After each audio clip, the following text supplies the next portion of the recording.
Hello students, कैसे हैं आप सब। आज फिर से मैं आपके सामने उपस्थित हूँ, नया वीडियो लेकर आई हूँ। ठीक है, आज मैं आपको बताऊंगी जो हमारा टॉपिक चल रहा है अगस्त कामटे का, उसमें ही आज मैं आपको बताऊंगी कि प्रत्यक्षवाद क्या है। ठीक है, प्रत्यक्षवाद क्या है, इसके बारे में आपको मैं थोड़ा सा बताऊंगी। ठीक है, कामटे कैसे थे। कामटे अपने को एक प्रत्यक्षवादी विचारक मानते थे। कामटे अपने आप को एक प्रत्यक्षवादी विचारक मानते थे। ठीक है, और प्रत्यक्षवाद का जन्मदाता भी मानते थे। ठीक है, जो कामटे थे हमारे, वो एक प्रत्यक्षवादी विचारक भी अपने आप को मानते थे और प्रत्यक्षवाद का जन्मदाता भी मानते थे। एक प्रत्यक्षवादी विचारक के रूप में वह यह कहते थे कि समस्त घटनाओं को, जो संसार में समस्त घटनाएं घट रही हैं, समस्त घटनाओं को वास्तविक रूप में या प्रत्यक्ष रूप से निरीक्षण, परीक्षण, वर्गीकरण, जो वास्तविक रूप से निरीक्षण, परीक्षण, वर्गीकरण आदि की एक वैज्ञानिक प्रणाली के आधार पर समझा जा सकता है। किसे किसे समझा जा सकता है? प्रत्यक्ष रूप से निरीक्षण, परीक्षण और वर्गीकरण को एक वैज्ञानिक प्रणाली के आधार पर इसे हम समझ सकते हैं। ठीक है, वैज्ञानिक प्रणाली द्वारा ही सब कुछ समझने का विचार, जो वैज्ञानिक प्रणाली है, इसका सब कुछ समझने का विचार कामटे का प्रत्यक्षवाद ही है।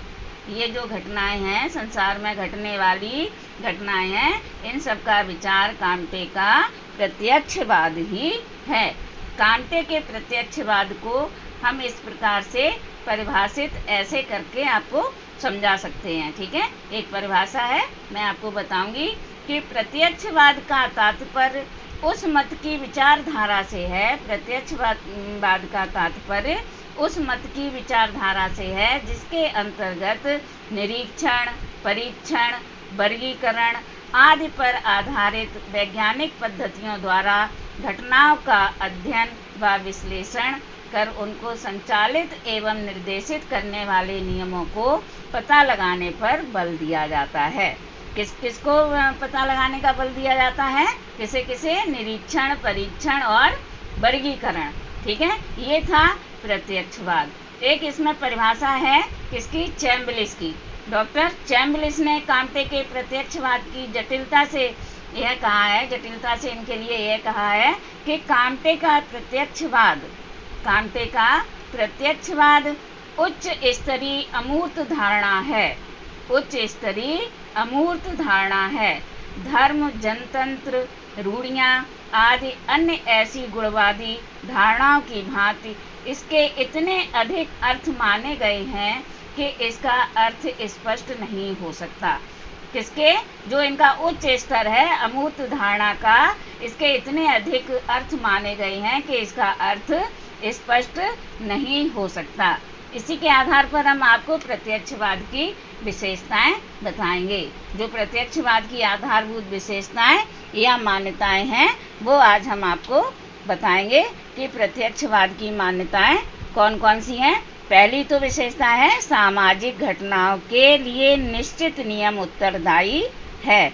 सामाजिक घटनाओं के लिए निश्चित नियम उत्तरदायी है। इसके बारे में थोड़ा सा आपको बताऊंगी मैं कि प्रत्यक्षवाद की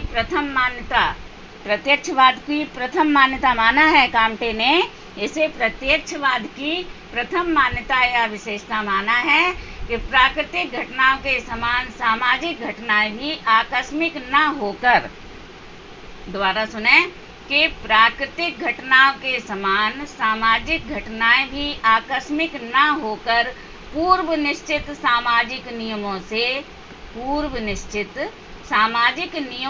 संचालित व निर्देशित होती हैं। ठीक है, समझने की कोशिश करें कि सामाजिक घटनाएं भी आकस्मिक न होकर पूर्व निश्चित सामाजिक नियमों से संचालित व निर्देशित होती हैं। ठीक है, प्राकृतिक घटनाएं कौन सी हैं? जैसे पृथ्वी की गति, पृथ्वी को, जो पृथ्वी हमारी धीरे धीरे घूमती है, पृथ्वी की गति, ठीक है, ये एक ऐसी घटना है, प्राकृतिक घटना, ठीक है। सूर्य का उदय और अस्त होना, सूर्य जो निकलता है उसका निकलना और अस्त होना, पृथ्वी से दृष्टिगोचर होने वाले, जो पृथ्वी से दृष्टिगोचर होने वाले चंद्रमा के आकार में परिवर्तन, जो हमारा चंद्रमा निकलता है उसका आकार कभी छोटा होता है कभी बड़ा होता है, तो उसके आकार में परिवर्तन, ठीक है, ये हमारी कैसी घटना है, प्राकृतिक घटना। ऋतुओं का परिवर्तन, जो ऋतुओं का परिवर्तन है, ये सभी अध्ययन करने से पता चलता है, इन सभी चीज़ों का अध्ययन करने से पता चलता है कि पूर्व निश्चित नियम के आधार पर, जो पूर्व निश्चित नियम के आधार पर घटित होती हैं, जो घटनाएं घटित होती हैं, हम अनुभव करके, परीक्षण करके, प्रयोग करके, वर्गीकरण करके, व्यवस्थित प्रणाली के माध्यम से इन घटनाओं को नियमित एवं निर्देशित करने वाले निश्चित नियमों का पता लगा सकते हैं। किसके द्वारा? जो हमने प्राकृतिक घटनाएं आपको बताई हैं, पृथ्वी का धीरे धीरे घूमना, सूर्य का उदय होना, अस्त होना, चंद्रमा का छोटे बड़े आकार में निकलना, ऋतुओं का परिवर्तन होना, ये सब कैसी घटनाएं हैं? प्राकृतिक घटनाएं हैं, ठीक है। तो प्राकृतिक घटनाओं के समान सामाजिक घटनाओं का भी व्यवस्थित अध्ययन कर उनके क्रम, उनका जो व्यवस्थित अध्ययन हम करते हैं, उनका क्रम, उनके क्रम एवं गति से संबंधित निश्चित नियमों का पता लगाना संभव है। निश्चित नियमों का पता लगाना संभव है। जो निश्चित नियम हमने आपको अभी बताए हैं, तो वास्तव में घटनाएं चाहे प्राकृतिक हों चाहे सामाजिक हों, उनके संबंध में वास्तविक ज्ञान प्राप्त करने की विधि या प्रणाली एक ही होती है। जो वास्तविक घटनाएं होती हैं, उनको, उनकी जानकारी कैसी होती है?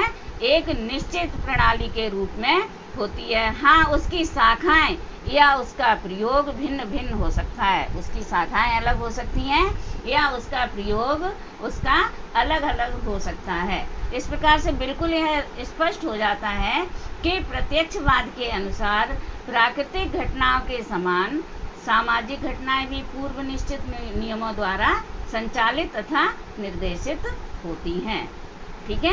इस प्रकार हम बिल्कुल इसी निष्कर्ष पर पहुंचते हैं कि प्रत्यक्षवाद के अनुसार प्राकृतिक घटनाओं के समान सामाजिक घटनाएं भी पूर्व निश्चित नियमों द्वारा संचालित तथा निर्देशित होती हैं। ये थी हमारे प्रत्यक्षवाद की पहली विशेषता या मान्यता कि सामाजिक घटनाओं के लिए निश्चित नियम उत्तरदायी हैं। आज मैं आपको केवल एक ही विशेषता बताऊंगी, कल आपको दूसरी विशेषता बताऊंगी वास्तविक ज्ञान पर आधारित। तब तक के लिए इतना ही। उम्मीद है कि आप लोग इसे पढ़ते होंगे, देखते होंगे, और जहाँ भी समझ में ना आए आप मुझसे पूछ लिया करें। ओके, धन्यवाद।